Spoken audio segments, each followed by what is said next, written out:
For months, silence ruled a home marked by loss and the absence of smiles. But everything changes one ordinary afternoon when the sound of children's laughter echoes from the late wife's favorite room. There, a kind-hearted stranger manages what no one else could, bringing joy back to a broken family. And without realizing it, she becomes the bridge between past pain and the promise of a new beginning. Before we begin this story, don't forget to subscribe to our channel, leave a like on the video, which is very important to us, and tell us which city you're watching this story from. The fine March rain slicked the windows of the executive car as Edward Thompson drove through the bustling streets of Chicago, trying to push away the thoughts that insisted on returning.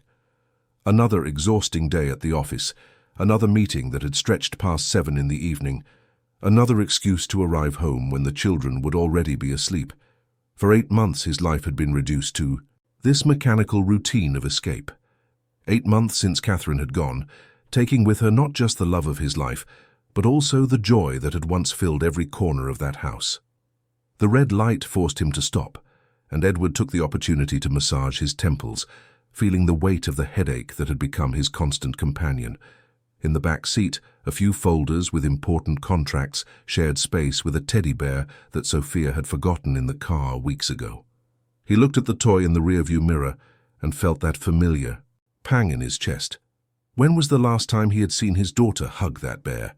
When was the last time he had heard his children truly laugh? The lights were on at the house in Lincoln Park when he finally arrived. Helen, his mother-in-law, had insisted so strongly on hiring someone to look after the children that Edward had simply agreed, too tired to argue. Since Catherine's death, the woman had been trying to fill the void left by her daughter, but Edward knew that not all the dedication in the world could replace a mother. He himself couldn't be the father he was supposed to be. How could a stranger achieve what he, their own father, could not? He parked in the garage and took a deep breath before getting out. Another night of silence awaited him. Another night of quiet children, eating without appetite, playing without enthusiasm, existing without living. Peter, the eldest at 8, had become a miniature adult, too serious for his age. 6-year-old Sophia spent hours drawing her mother on scraps of paper that she would later hide under her bed. And Michael, only 4, had simply stopped talking as frequently as before, as if words had lost their meaning along with Catherine's presence.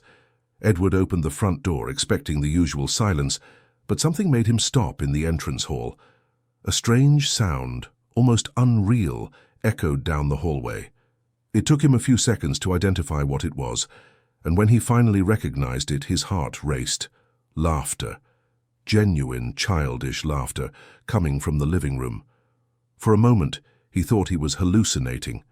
It had been so long since he'd heard that sound that he even questioned if he was imagining things, but no, there it was again. A crystal-clear laugh that could only be Sophia's, followed by Peter's more restrained chuckle and Michael's happy squeals. Edward dropped his briefcase on the floor and walked toward the sound, his heart beating so hard it hurt. The living room door was ajar, and through the crack he could see a scene that left him completely speechless. His 3 children were on the rug, laughing and playing as they hadn't in months. Peter held a makeshift puppet made from a sock. Sophia was clapping her hands in delight, and Michael was rolling on the floor, giggling non-stop. And in the center of this miracle, kneeling on the rug as if she were a child herself, was a woman Edward could barely see clearly. She looked to be in her early 20s, with curly hair pulled back in a messy bun, wearing simple clothes and holding another puppet in her hand. Her voice was soft and melodious as she made different voices for the characters, creating a little story that held the children completely mesmerized. There was something in the way she moved, the way she interacted with them, that was both professional and completely maternal. Edward stood there, hidden behind the door, watching this scene that seemed taken from another time. A time when his house was full of life, when his children were real children. Tears began to form in his eyes, but he held them back. He couldn't spoil this moment. He couldn't break the magic that was happening. The woman who could only be the new caregiver hired by Helen noticed his presence before he even decided to enter. She raised her eyes toward the door, and their gazes met for an instant. Instead of looking embarrassed at being caught playing on the floor, she smiled. A genuine, unhurried smile, like someone with nothing to hide. Peter was the first to notice his father's presence. "Dad!" he shouted, running toward him. But instead of the formal, restrained reception of the past few months, the boy was beaming. "You have to meet Miss Louise. She makes funny voices and knows how to make paper airplanes that really fly." Sophia joined her brother, pulling her father's hand with an excitement Edward hadn't seen in an eternity. "Dad, look what Miss Louise taught us." She ran to the table and brought back a colorful drawing. It was no longer one of the melancholic depictions of her mother, but a vibrant drawing of a family playing in the park. Michael, the youngest, approached shyly, but with his eyes shining. "Daddy, Miss Louise said we're going to make cookies tomorrow. Do you want to help?" Edward looked at his children, then at the woman who remained kneeling on the rug, naturally tidying up the toys. She had stood up and was now facing him with a serene expression, waiting to be introduced. "Good evening, Mr. Thompson. I'm Louise, the new caregiver. I hope you don't mind the mess. I was just tidying everything up before dinner." Her voice was exactly as Edward had imagined, calm, melodious, but with a subtle firmness that conveyed confidence. There was something in her eyes, a depth that didn't match the apparent youth of her face. "No, it's no problem at all," Edward managed to reply, still processing the transformation he saw in his children. "In fact, it's been a long time since I've seen them so lively." Louise tilted her head slightly, a gesture that showed understanding without needing words. They're special children. They just needed a little time to feel comfortable. Peter tugged at his father's shirt sleeve. "Dad, will you have dinner with us tonight? Miss Louise made pasta the way Mom used to make it." The mention of Catherine created a moment of silence in the room. Edward saw Louise tense her shoulders slightly, as if prepared to handle any reaction. But instead of the usual searing pain, Edward felt something different, a sweet, almost comforting nostalgia. "Of course," he said, surprising himself. "I'll just go upstairs to change quickly and be right down." As he climbed the stairs, Edward could hear Louise organizing the children for dinner. Her voice echoed through the house in a way that made it seem less empty, less silent. In his room, as he changed from his suit into more casual clothes, he found himself wondering when the last time he had eaten dinner with his children was. Usually, by the time he got home, they were already asleep or about to be. The bedroom mirror reflected a man who seemed to have aged years in just a few months. His brown hair had grey strands that weren't there before, and there were wrinkles around his eyes that told the story of sleepless nights and constant worry. Edward ran a hand over his face, feeling the stubble that had grown throughout the day, and wondered when he had stopped caring about his own appearance. He went down to the dining room and found a scene that transported him back in time. The table was set with the same care Catherine used to have, with cloth napkins and even a small candle in the center. The children were chatting animatedly while Louise served the pasta, participating in the conversation naturally. "Miss Louise said we can plant a vegetable garden in the backyard," Sophia announced as soon as Edward sat down. "She knows how to grow cherry tomatoes. And she promised we're going to build a tree house," Peter added, excited. "A real tree house, with a ladder and everything." Michael, who usually ate in silence, was chattering about a storybook Louise had brought. Edward watched it all with a mixture of gratitude and bewilderment. How had this woman managed, in just a few hours, to awaken a joy he had been trying to reclaim for months without success? During dinner, Louise maintained a respectful posture, joining in conversations when asked, but always making it clear that she recognized her place. She didn't try to be Catherine, didn't try to occupy a space that wasn't hers. Instead, she created her own place, bringing a new energy that complemented the mother's memory without trying to erase it. When the children finished eating, Louise began to get them ready for their baths and bedtime. Edward offered to help, but she gently declined, saying she already had a routine established with them. He stayed in the dining room, listening to the sounds coming from upstairs. Laughter during bath time, lively conversations while brushing their teeth, and then something that moved him completely: Peter, reading a story aloud to his younger siblings. When Louise came downstairs almost an hour later, Edward was still sitting at the table, lost in thought. "They're asleep," she informed him, starting to clear the plates. "Tomorrow I plan to take them to the park, if you don't mind. I think a little fresh air and exercise will do everyone good." Edward stood up and helped carry the plates to the kitchen. "Louise, may I ask you a question?" She stopped what she was doing and faced him, ready to listen. "How did you do it in a few hours? You did something I've been trying to do for months without success." Louise rinsed a plate before answering, seeming to choose her words carefully. "The children just needed permission to be children again. Sometimes, when we're grieving, we forget that it's possible to be happy without disrespecting the memory of the one we lost." The simplicity of that answer hit Edward in a way he didn't expect. Permission to be children. That's what he hadn't been able to give his children because he hadn't even given himself permission to live again. "Do you have experience with situations like this?" he asked. Louise paused longer this time, and Edward saw a shadow pass over her eyes. "I have experience with loss, Mr. Thompson, and I've learned that grief doesn't have to be a prison." There was something in the way she said that which suggested a personal story behind the words, but Edward didn't feel he had the right to ask more. Instead, he thanked her for the wonderful day she had given his children and retreated to his office. Alone in his work sanctuary, Edward opened his laptop with the intention of reviewing some contracts, but his mind kept returning to the scene he had witnessed earlier. There was something about Louise that intrigued him, something beyond her apparent professional competence. The way she interacted with the children was too genuine to be just a job. He then remembered that he had barely paid attention to her resume when Helen brought it for his approval. At the time, he was so immersed in his own suffering that he had simply nodded at any of his mother-in-law's suggestions. Now, however, he was curious. He found the folder with the documents in his drawer and flipped through it until he found Louise Clark's resume.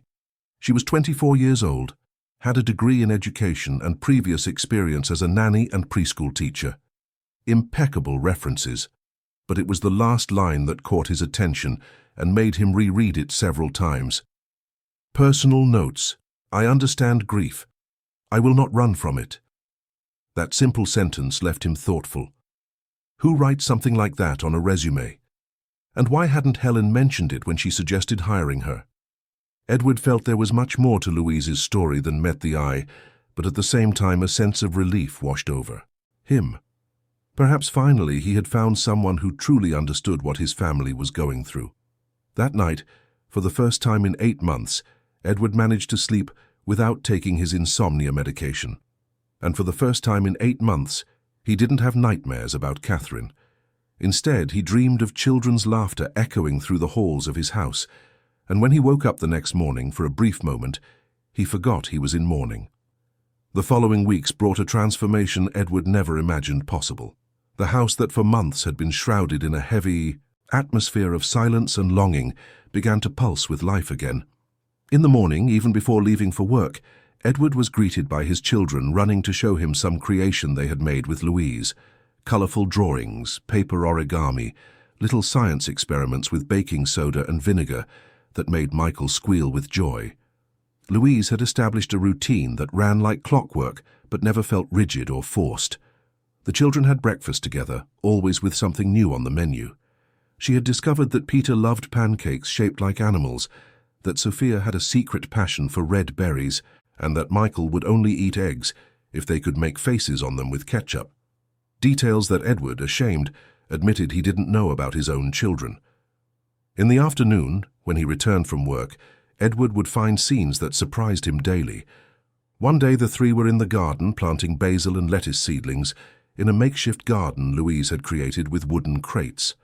On another, they were in the living room, transformed into a campsite with sheets draped over chairs to form a tent where Sophia told stories to her brothers, using flashlights to make shadow puppets on the wall.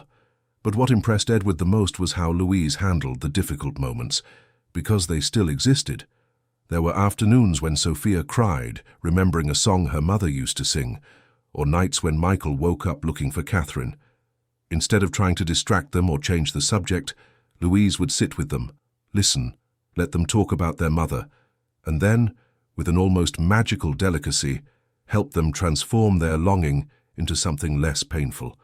On one of these occasions, Edward witnessed a conversation that marked him deeply. Sophia had found a bottle of Catherine's perfume and was crying in her parents' bedroom. Louise found her there, and instead of removing her from the room, sat beside her on the bed. "It hurts a lot when we smell someone we love, doesn't it?" Louise said, stroking the girl's hair. "It's like she's here, but at the same time I know she's not," Sophia sobbed. "You know what I've learned? That the people we love never really leave. They stay here." Louise placed a hand over Sophia's heart. "And here," she touched the girl's forehead, "and when we smell them or see something that reminds us of them, it's not our mind playing tricks on us. It's our heart telling us that the love we feel for them is alive." Edward, watching from the doorway, felt his eyes well up. There was something in the way Louise spoke about love and loss that revealed a deep personal experience with the subject. "Did you lose someone you loved a lot too?" Sophia asked, with the innocence of children who ask the most direct questions. Louise took a moment to answer, and when she did, her voice was thick with restrained emotion. "Yes, I did, my love. I lost the most important person in my life. But you know what I discovered? That even when they're gone, the love we have for them makes us better people. And when we love other people, like I love you all, it's like we carry a little piece of them with us." That night, after the children were asleep, Edward couldn't concentrate on the documents he had brought from the office. The conversation he had witnessed left him restless, curious about Louise's story. She had mentioned losing someone important, but who, and what had led her to work with grieving children? It was almost midnight when Edward left his office for a glass of water in the kitchen. The house was quiet, with only the garden light subtly illuminating the hallways, but when he passed the library, he saw a faint light coming from inside. He approached and found Louise sitting in an armchair, reading a book by the light of a lamp. She looked up when she saw him at the door. "I'm sorry. I hope I'm not disturbing you. I love this little corner. And since I can't sleep very early—" "You're not disturbing me at all," Edward said, entering the library. "Actually, I have insomnia too. May I sit?" Louise nodded, closing the book. Edward noticed it was a copy of The Little Prince, with several markings on the pages. "One of Catherine's favorites," he commented, pointing to the book. "It's a book I read whenever I need to remember important things," Louise said, stroking the cover. "There's a passage about seeing with the heart that helps me in difficult times." Edward settled into the armchair next to her. There was something about the atmosphere, the soft dimness of the library, that created a sense of intimacy and trust. It was as if the space invited confidences. "Can I ask you a personal question?" Edward said, after a few moments of comfortable silence. Louise looked at him, and he saw in her brown eyes a maturity that didn't match the 24 years stated on her resume. "Yes, you can." "What did you mean when you told Sophia about losing the most important person in your life?" Louise laced her fingers over the book and remained silent for so long that Edward thought she wouldn't answer. When she finally spoke, her voice was almost a whisper. "I had a daughter, Helena. She would be 4 years old today." Edward felt the impact of those words like a punch to the gut. A daughter. Louise had lost a daughter. "How?" he began, but stopped himself, realizing it might be too intrusive a question. "Leukemia," Louise completed, as if she knew what he was going to ask. "She fought for 2 years. 2 years of hospitals, treatments, hopes that rose and fell like a roller coaster. I was just a girl when I got pregnant, only 18. Her father disappeared when he found out about the diagnosis, so it was just the two of us against the world." Tears began to stream down Louise's face, but she made no move to wipe them away. It was as if she had finally found a safe space to let the pain out. Helena was... It's impossible to describe a child with words. She could find joy in the smallest things. Even on the toughest treatment days, she made me laugh. She said that when she grew up, she would be a doctor to cure other children like her. Edward felt a lump in his throat.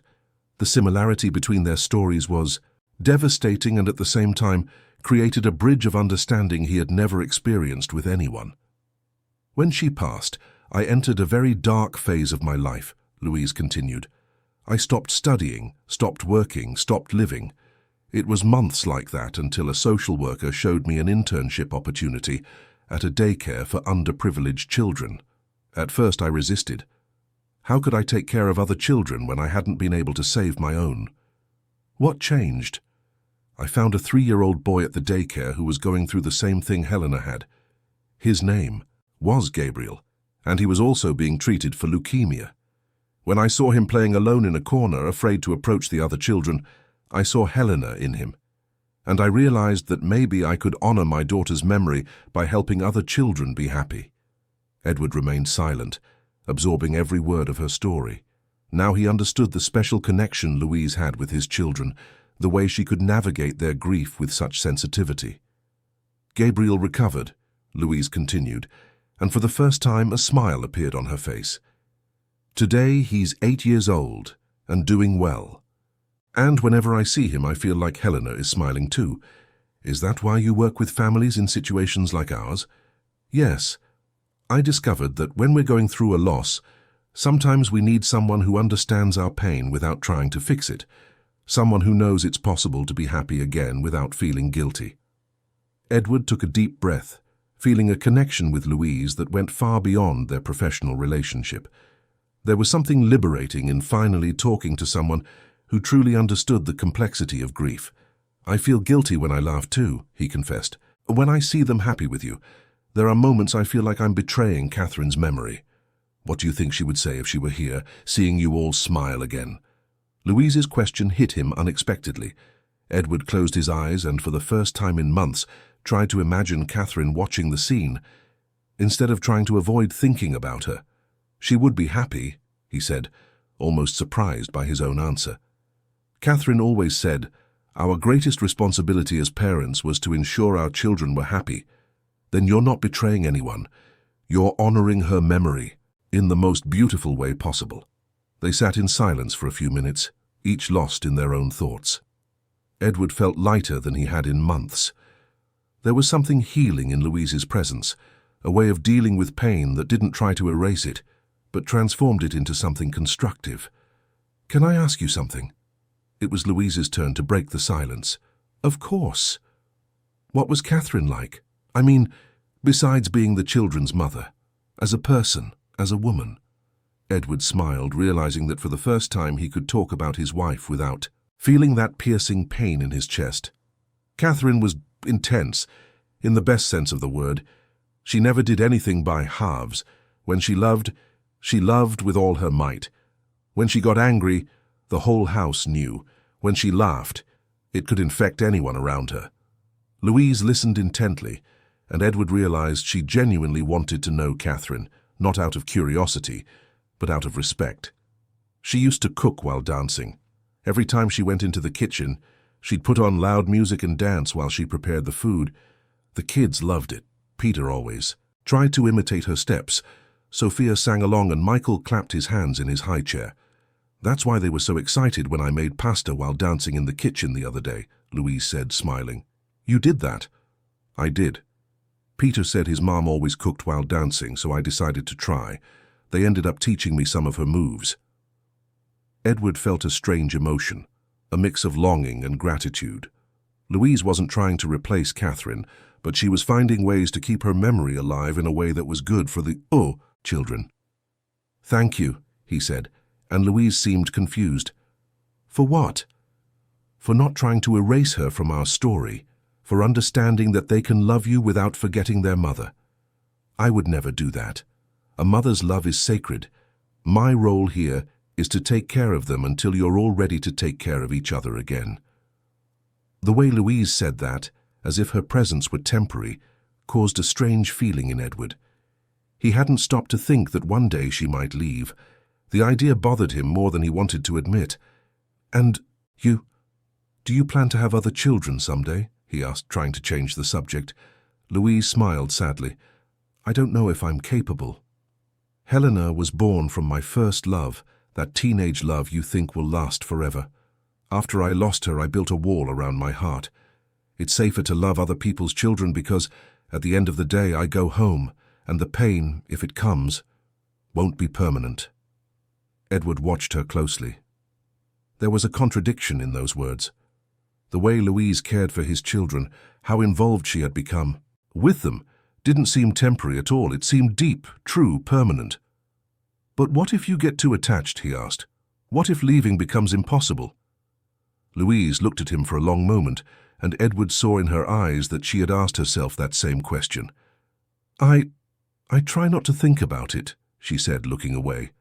At that moment, as if summoned by their conversation, Peter appeared at the library door, wearing Spider-Man pajamas and rubbing his eyes. "Dad? Miss Louise? Why are you awake?" Louise stood up immediately, switching back into caregiver mode. "Did you have a nightmare, sweetheart?" "No, I just woke up and was thirsty, and I saw the light on in here." Edward stood up too. "I'll get him some water." "No need," Louise said. "I'll go. Peter, do you want me to read you a story to help you fall asleep?" The boy nodded, still sleepy. Edward watched them leave the library together, Peter holding Louise's hand with complete trust, and felt something he couldn't quite define. It was gratitude, yes. It was relief to see his son being cared for with so much love. But there was something more, something that scared him with its intensity. The next morning, Edward woke up early and went downstairs for coffee before leaving for work. He found Louise in the kitchen, preparing the children's breakfast. She was again dancing softly while stirring the eggs, and Edward watched for a few moments before announcing himself. "Good morning," he said, entering the kitchen. "Good morning, Mr. Thompson. Coffee?" "Please. And Louise?" "Yes?" "Thank you for our talk last night. It's been a long time since I've been able to talk about Catherine without feeling like I was being stabbed." Louise smiled, pouring his coffee. "Talking about those we love is a way of keeping them alive. We should never be afraid of that." Just then, Sophia ran into the kitchen, followed by Michael.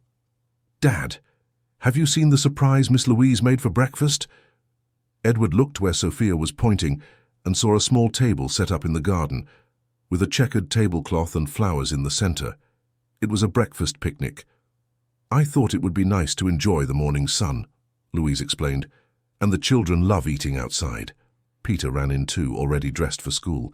"Dad, can you have breakfast with us before you go to work?" Edward looked at his watch.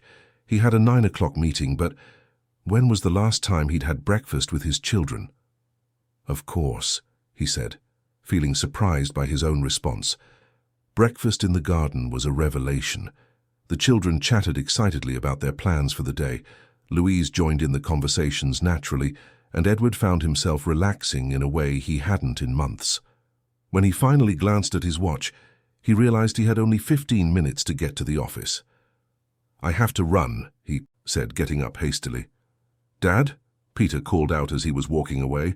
"Miss Louise is taking us to a new park today. Do you want to come with us after work?" Edward stopped. A family outing. How long had it been since they'd done that? "What time are you going?"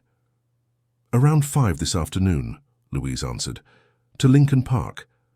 I heard it has a beautiful area for picnics." Edward quickly thought about his schedule for the day. He had 2 meetings that could be rescheduled and a presentation that could be postponed until the next day. "You know what? I'm going to leave work early today. I'll meet you there." The smile that lit up the faces of his 3 children was worth more than any deal he could close that day. And when he looked at Louise, he saw that she was smiling too, a smile that seemed to say that perhaps they were finally on the right path. The following months brought a normality that Edward hadn't experienced in almost a year. The household routine had settled so naturally that it felt like it had always been this way. Louise arrived every morning at 7, prepared the children's breakfast, and when Edward came downstairs, he found a house that breathed life. Small details made all the difference. Fresh flowers on the kitchen table, soft music playing during breakfast, the aroma of homemade bread that Louise had learned to make from a recipe she found in one of Catherine's notebooks. The children had gone back to being real children. Peter, who had once carried the weight of being the man of the house, was back to playing, getting into mischief, and being an 8-year-old boy. Sophia was drawing again, but now her pictures showed complete families, colorful houses, and flowering gardens. Michael, the youngest, had fully regained his speech and spent his days humming songs Louise taught him. Edward started coming home from work earlier, motivated by a genuine desire to spend time with his children. He discovered he could work from home some afternoons and began to do so whenever possible. Family dinners became routine, as did weekend outings. Louise had become a natural part of these moments, no longer as an employee, but as a member of the family. It was during one of these outings to the zoo on a sunny Saturday afternoon that Edward noticed how people around them were watching. It wasn't paranoia, it was curious glances, discreet whispers, forced smiles from acquaintances trying to decipher the dynamic of their group.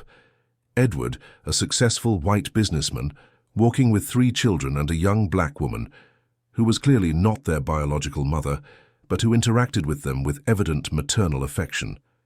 Initially, Edward tried to ignore it. After all, what mattered was his children's happiness. But the comments started reaching him in increasingly direct ways. First, it was Mark, a colleague from his club whom he ran into at the mall. "Edward, man. Good to see you getting out. And this young lady, new girlfriend?" Mark asked, glancing discreetly at Louise, who was a few feet ahead with the children, choosing ice cream. "She's the children's caregiver," Edward replied, annoyed by the tone of the question. "Oh, I see, but you two seem close. Be careful not to mix things up, right? Especially with the whole situation still being so delicate."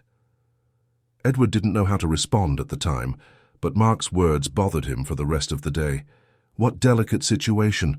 What exactly were people seeing that he wasn't? The answer came a few weeks later, during a parent-teacher conference at the private school, where Edward planned to enroll the children the following year.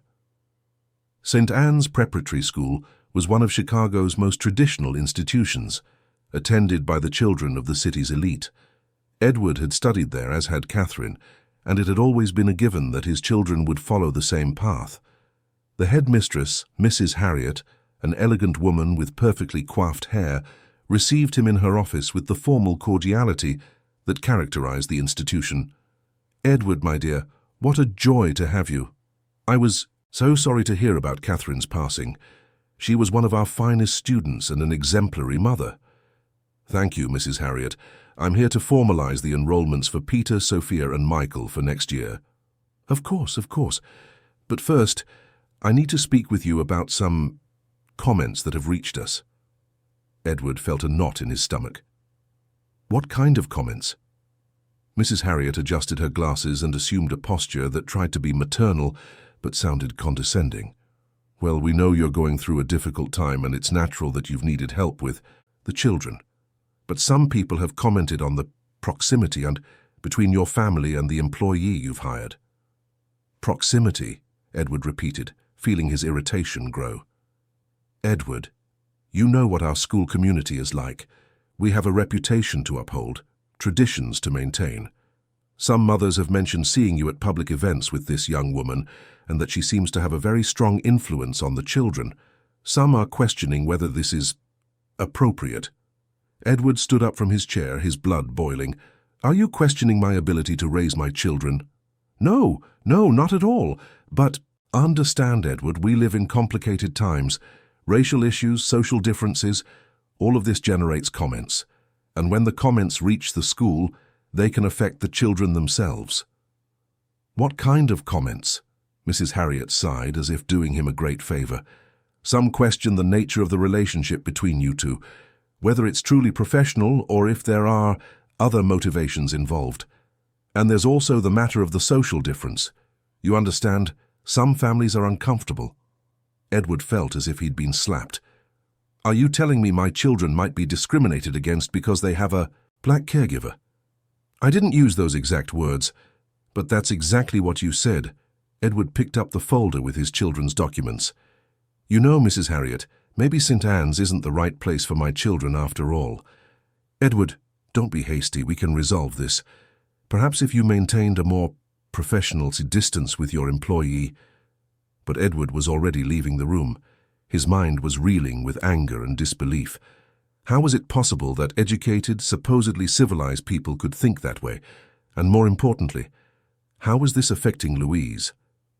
When he got home that afternoon, he found a scene that, under other circumstances, would have made him happy. Louise was in the garden with the children, teaching Peter how to make a kite. Sophia and Michael were running around trying to help. It was a perfect autumn afternoon, with the golden sun filtering through the tree leaves. But Edward could no longer see that scene with innocence. Now he saw it through the eyes of those who judged, who questioned, who saw problems where there was only love. Louise immediately sensed that something was wrong. During dinner, while the children talked excitedly about the kite they had managed to fly, she watched him discreetly, noticing his tension. After the children went to sleep, she found him on the porch, staring into the garden with a pensive expression. "Did something happen today?" she asked, approaching cautiously. Edward hesitated. How could he tell her about the prejudiced comments without hurting her? How could he explain that her presence, which had brought so much life to his home, was being seen as a problem by the people around them? "Edward," Louise said, sitting next to him, "I know something is bothering you. Can we talk?" He looked at her and realized he couldn't hide it. Louise had become too important for him to lie or omit things. "I went to the school today to enroll the children for next year." "And?" Edward told her about the meeting with Mrs. Harriet, trying to soften the words but keeping the essence of the conversation. He saw Louise's face slowly shut down, as if a curtain were being drawn over her emotions. "I see," she said when he finished, her voice too controlled to be natural. "Louise, I want you to know that I left immediately. Those people don't even deserve to know my children." "But they're not the only ones who think that way, are they, Edward?" Her question caught him off guard. "What are you talking about?" "I'm not blind. I see the stares when we go out together. I hear the comments when people think I'm not paying attention. Look, the widower and the nanny. What a strange situation. Poor kids, it must be so confusing for them." Edward felt as if he had swallowed stones. "Why did you never tell me?" "Because I didn't want it to become a problem, because I love these children and I didn't want anything to harm their well-being." "And is it harming them?" Louise was silent for a long moment, and Edward saw tears forming in her eyes. "Today, when I picked up Michael from school, I heard two mothers talking about us. One of them said it was inappropriate for a man of your position to get involved with the help. The other replied that these things always happen, but that usually the men are more discreet." Edward felt a rage boil inside him. "Who were these women?" "It doesn't matter who they were, Edward. What matters is that this is spreading, and sooner or later it will reach the children. They'll hear comments at school, they'll ask questions they won't know how to answer. But they're happy, Louise. For the first time in months, they're truly happy." "I know. And that's why this hurts so much." Tears began to stream down Louise's face. "Because I'm happy here too.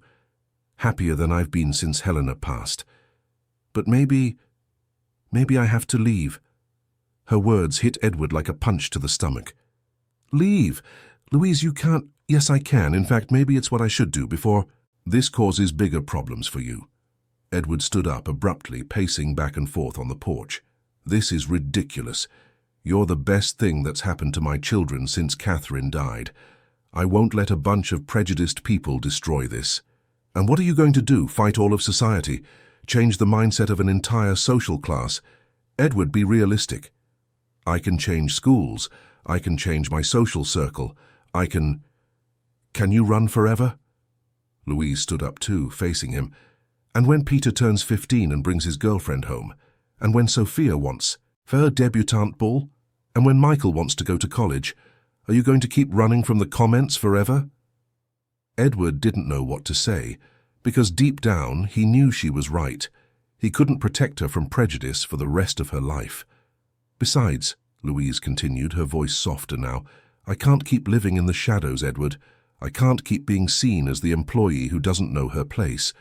I can't pretend there's nothing between us." Her last sentence made Edward stop pacing. "Between us?" Louise looked at him directly with a courage he hadn't expected. "You know what I'm talking about. For weeks we haven't been just employer and employee. For weeks you've been looking at me differently. And I feel something for you too." Edward's heart raced. She was right. For weeks he had been fighting feelings he couldn't explain even to himself. At first he thought it was just gratitude for how she cared for the children. Then it was admiration for the way she handled grief. But slowly he realized it was something deeper, more complex. "Louise, don't say anything now. I know it's complicated. I know it's soon. I know there are 1,000 reasons why this doesn't make sense." She wiped the tears from her face. "But I also know that I can't stay here pretending we're just friends while the whole world speculates about our relationship." "What are you asking of me?" "I'm saying that maybe it's better if I look for another job, to let you all move on without the complications my presence is causing." Edward felt a sense of panic. The idea of losing Louise was unbearable, and not just because of the children. He had fallen in love. With her, strength, with her capacity to love even after so much suffering. "What if I don't want you to leave?" "Then you'll have to decide what you really want, Edward, because I can't stay here being judged, being seen as a problem, being invisible to the world. If I stay, it has to be as who I really am to you all." That night, Edward couldn't sleep. He stayed on the porch until dawn, thinking about Louise's words, about the choices he had to make. In the morning, he found a note from her in the kitchen. She had taken the children to school and would spend the day packing her things. The panic Edward felt was instantaneous. She was really planning to leave. He cancelled all his meetings for the day and stayed home, waiting for her to return. When he finally saw her arriving with the children in the afternoon, he could tell from their expressions that something was wrong. "Dad?" Peter called as soon as he entered the house, his eyes red. "Miss Louise said she might have to leave. Is it true?" Sophia threw herself into Edward's lap, crying, "Don't let her go, Dad. I don't want her to leave." Michael, the youngest, just held Louise's hand tightly, as if he could stop her from leaving through his touch. Edward looked at Louise over the children's heads and saw that she was struggling not to cry, too. "Kids," she said in a choked voice, "sometimes adults have to make difficult decisions to protect the people they love." "But we love you, Miss Louise," Peter said, not understanding. "And you love us too. Why do you have to leave if everyone here loves each other?" Peter's innocent question echoed through the house like a cry of truth. Why did she have to leave? Because of others. Because of what others thought. Edward looked at his family because that's what they had become, a family, and made a decision that would change everything. "Louise," he said, his voice firm for the first time in days, "can we talk in private?" They went to the office, leaving the children in the living room with their toys. Edward closed the door and turned to her, determined. "You're right. About everything. About the stairs, the comments. About the whole situation being unsustainable." Louise looked down, preparing to hear that he agreed with her decision to leave. "But you're also wrong," Edward continued. "You're wrong to think the solution is to run away. You're wrong to think we should let other people decide what our family should be." "Edward, let me finish." He approached her, taking her hands. "I've fallen in love with you, Louise.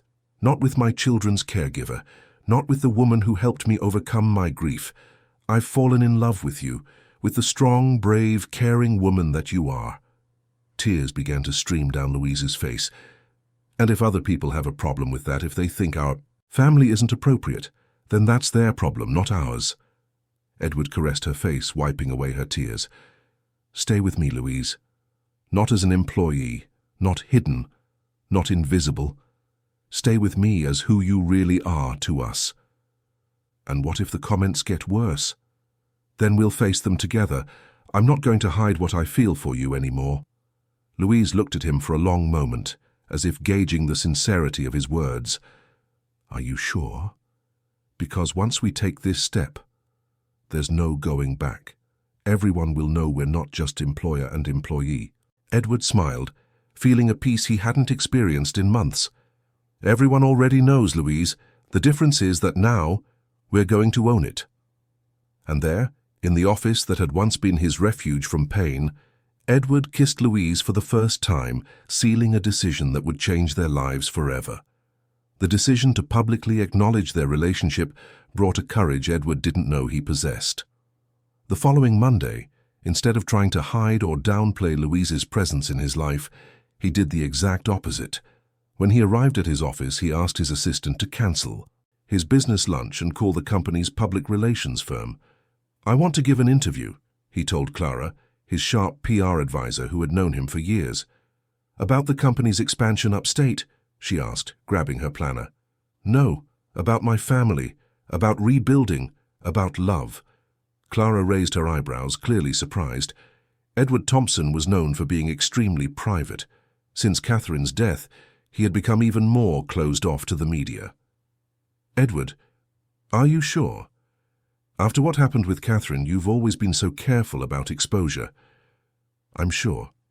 "And Clara, I want a real interview, not one of those superficial conversations about business. I want to talk about what really matters."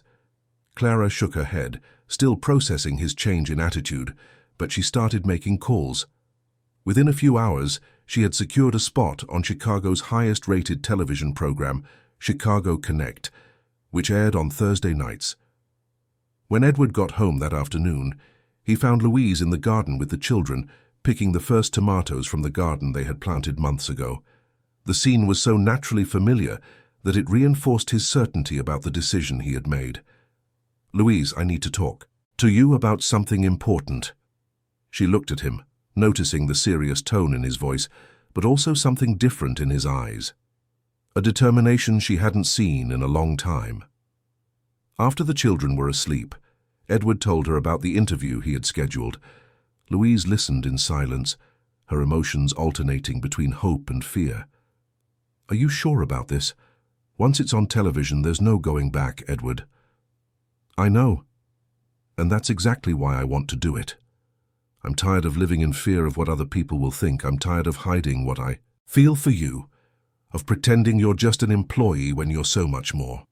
What if the backlash is negative? What if it affects your business?" Edward took her hands. "If my clients and partners are people who can't accept that a widower fell in love with the woman who brought joy back to his children, then they're not people I want to do business with anyway." On Thursday, the Chicago Connect studio was busier than usual. The news that Edward Thompson, one of Chicago's most influential businessmen, would be giving a personal interview had piqued the media's curiosity. Many speculated about the reason. Was it about business expansion, a new philanthropy, a tribute to his late wife? Edward arrived at the studio, accompanied only by Clara. He had insisted that Louise not come, wanting to spare her the initial exposure. She had agreed, but promised to watch from home with the children. Marina Hayes, the show's host, was known for her direct yet respectful interviews. When the cameras started rolling, her first question was exactly what Edward expected. "Edward, you've always been very private about your personal life. What motivated you to agree to this interview today?" Edward took a deep breath, looking directly into the camera. "Marina, for a long time I believed that protecting my family meant keeping them out of the spotlight. But I recently realized that sometimes protecting the ones we love means doing the exact opposite. It means talking about them, publicly acknowledging the place they hold in our lives." "Are you referring to your children?" "To my children, yes, but not only them." Edward paused, feeling his heart race. "There is a very special person who came into our lives in recent months and completely changed our reality." Marina leaned forward slightly, sensing she was on the verge of a major revelation. "After my wife Catherine passed away, my children and I entered a very dark phase. The kids had stopped laughing, playing, being children. I was so lost in my own grief that I couldn't help them. That's when Louise came into our lives." Edward told the story from the beginning. He spoke of that first afternoon when he came home and heard laughter for the first time in months. He described the gradual transformation of the children, how Louise had managed to restore their joy without trying to erase their mother's memory. "Louise is not just a caregiver," he said, his voice thick with emotion. "She is an extraordinary woman who lost a 3-year-old daughter to leukemia and who, even after so much pain, can still love other children as if they were her own." Marina listened intently, clearly moved by the story. "But Edward, I imagine this closeness must have generated some comments." "It did, and that's exactly what I want to talk about today." Edward sat up straighter in his chair. "We live in a society that loves to judge speculate and create problems where there is only love. Some people saw the affectionate relationship between Louise and my children as something inappropriate. Others questioned my judgment for allowing an employee to become so close to my family. And what do you have to say about those comments? Edward smiled, a mixture of sadness and determination in his eyes, that those people are missing the main point. This isn't about an employer and an employee. This is about a family that was broken and found a way to rebuild itself. This is about love. Love? Yes, Marina. I fell in love with Louise, and there is nothing wrong with that. She is an intelligent, brave, caring woman who brought light back into our home, and if some people have a problem with that because of social class, race, or any other prejudice, then that's their problem, not ours. The studio fell silent for a few seconds. It was rare to see such a direct and courageous confession on television. How did your children react to this change? They were the first to accept Louise as part of the family. Children don't see prejudice. They don't judge by skin color or bank accounts. They see love, care, affection, and they recognize it immediately. And what are your plans for the future? Edward smiled, and for the first time in months he looked genuinely at peace. We have a very special project in mind. We want to transform part of our house into a support foundation for families going through loss, especially families with children undergoing cancer treatment. It will be a tribute to both my wife Catherine and Louise's daughter Helena. A foundation together. Together. As a family. At home, Louise watched the interview with the children on her lap, tears streaming down her face. Peter held her hand. Sophia was nestled by her side, and Michael slept in her arms, oblivious to the importance of the moment. "Miss Louise," Peter said when the interview ended, "does this mean everyone will know you're part of our real family now?" "It seems so, my love," she replied, still processing everything she had just heard. Sophia turned to her with the seriousness only children can possess. "Are you happy?" Louise smiled through her tears. "Very happy." When Edward arrived home that night, he found Louise waiting for him on the porch. She threw herself into his arms and they held each other. For several minutes, no words needed. "You're crazy," she finally said, "completely crazy." "Why?" "For betting everything on us. For exposing yourself like that. For risking it all." Edward pulled back slightly to look into her eyes. "It wasn't a bet, Louise, it was a certainty." In the following days, the reaction to the interview was exactly as Edward had expected, divided. There was criticism, yes. Prejudiced comments on social media, articles questioning his decision, people from his social circle who distanced themselves. But there was something he hadn't expected. Far more support than criticism. The company received hundreds of messages from people who felt inspired by their story. Other families in similar situations reached out, wanting to share their experiences. There were even partnership proposals for the foundation Edward had mentioned. More importantly, the children began to be treated differently at the new school where Edward had enrolled them. Instead of curious stares and whispers, they found acceptance and respect. The family's story had touched other parents who also understood the challenges of rebuilding a family. 3 months after the interview, the west wing of the Thompson house was being renovated to become the Helena and Catherine Support Center. The name had been Sophia's suggestion. She wanted to honor both her mother and Louise's daughter. The space would include playrooms for children in treatment, offices for family psychological counseling, and a library filled with children's books. Louise had officially become the project coordinator, using her personal experience and her degree in education to develop activities specifically for grieving families. Edward handled the administrative and financial side, but she was the one who gave the project its soul. On the day of the inauguration, 6 months after that first afternoon of laughter, the house was full of guests, families, who would benefit from the project, healthcare professionals, journalists, and above all, children. Lots of children. Edward stepped onto the small stage set up in the garden to give the opening speech. Louise was in the front row, next to Peter, Sophia, and Michael, all dressed in their best clothes. Helen, Edward's mother-in-law, was there too, a proud smile on her face. She had become one of Louise's biggest supporters, after seeing how her chosen daughter-in-law had brought joy back to her grandchildren. "My friends," Edward began, his voice echoing through the garden, "today we are not just inaugurating a support center. We are celebrating the proof that love always finds a way." He looked at Louise, who was smiling with tears in her eyes. "A year ago, this house was a place of silence and longing. Today, it overflows with life, hope, and future. And that was only possible because an extraordinary woman taught us that it's possible to love without fear, even after loss." Edward stepped down from the stage and walked over to where Louise was standing. Under the gaze of everyone present, he knelt before her and took a small box from his pocket. "Louise Clark," he said, his voice trembling with emotion, "you gave life back to me and my children. You brought light where there was only darkness. You brought love where there was only emptiness. Will you marry me?" The garden fell into absolute silence. Louise looked at Edward, then at the children, who were watching her with anticipation, and finally at all the faces around them awaiting her answer. "Yes," she said, her voice barely audible, and then, louder, "Yes, I will." The garden erupted in applause and cheers. Peter, Sophia, and Michael ran to embrace them, forming a family circle right there in the middle of the celebration. As Edward placed the ring on Louise's finger, she whispered in his ear, "Thank you for not being afraid to love again. Thank you for teaching me that it's possible to rebuild a family without destroying the memories," he replied. That night, after all the guests had left and the children were finally asleep, Edward and Louise sat on the porch, contemplating the garden where it had all begun.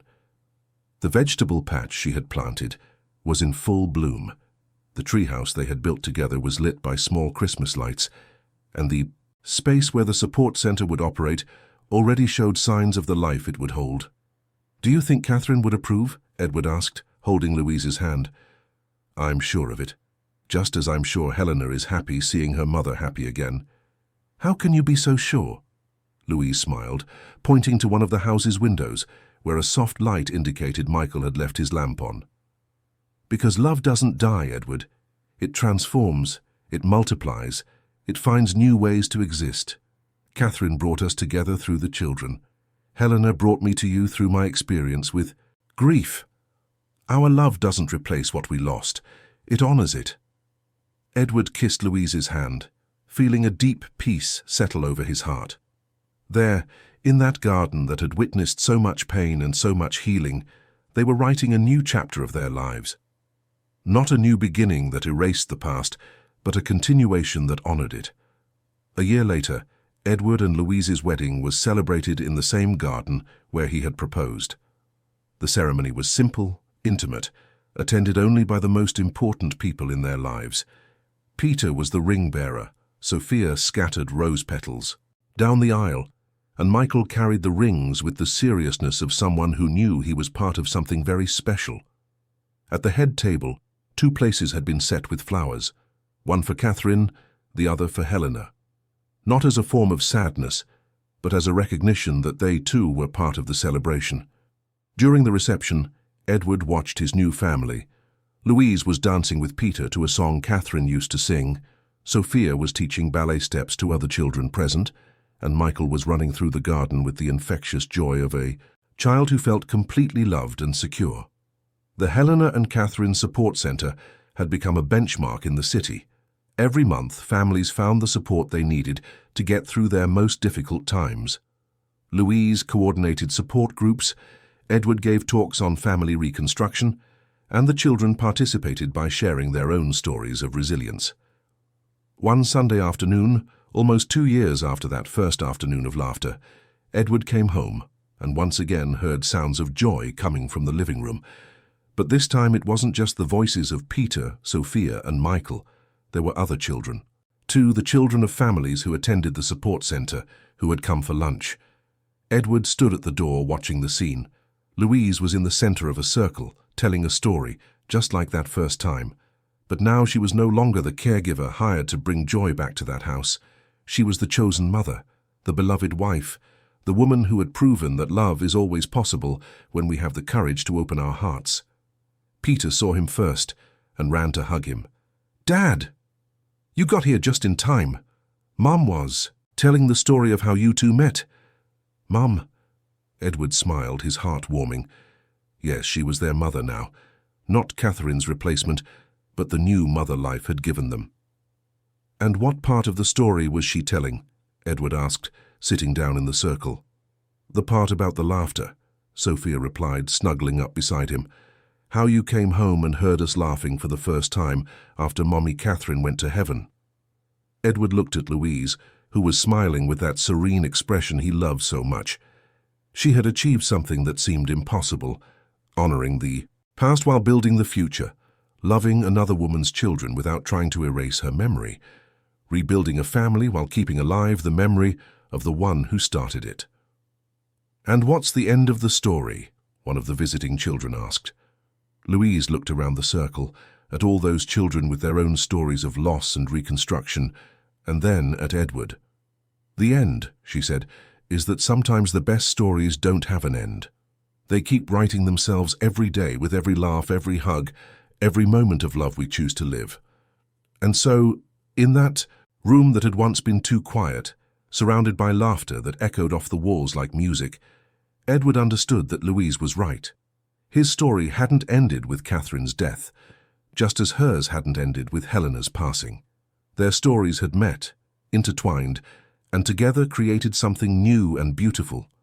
Love, Edward discovered at that moment, is not a limited resource that runs out when we lose it. Love is infinite, capable of multiplying, of finding new hearts to inhabit, new lives to transform. And when we have the courage to love again, we are not replacing those we lost. We are honoring the capacity for love they awakened in us.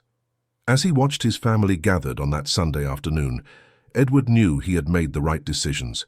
He had chosen love over fear, courage over conformity, happiness over social approval, and the result was right there in the form of laughter that filled his house, of children who were children again, of an extraordinary woman who had chosen to stay and build something beautiful from the broken pieces of their lives. That night, after all the visiting children had gone home and Peter, Sophia, and Michael were asleep, Edward and Louise sat in the garden as they did every night. The vegetable patch was more lush than ever, the support center was in full swing, and the house breathed life in every corner. "Are you happy?" Edward asked, a question he asked frequently, as if he needed to make sure it was all real. "Happier than I ever imagined possible after Helena," Louise replied, snuggling beside him. "And you?" "Completely happy," he said, kissing the top of her head. "And grateful. Grateful that you had the courage to stay, that you taught me it's possible to love without fear. Thank you for showing me that I deserve to be loved again," she replied. There in the garden where it all began, where grief had turned into hope and fear had given way to love, Edward and Louise knew they had found something rare and precious, a second chance at happiness built on the solid foundations of true love. And as the stars shone over Chicago, over their home filled with life, over the support center that would help other families find their way back to joy, they knew their story would continue to be written day after day, laugh after laugh, love after love. Dear listeners, we hope the story of Edward and Louise has deeply touched your hearts. If you were moved by this journey of overcoming love and family reconstruction, please leave a like, subscribe to the channel, and tell us in the comments which moment marked you the most.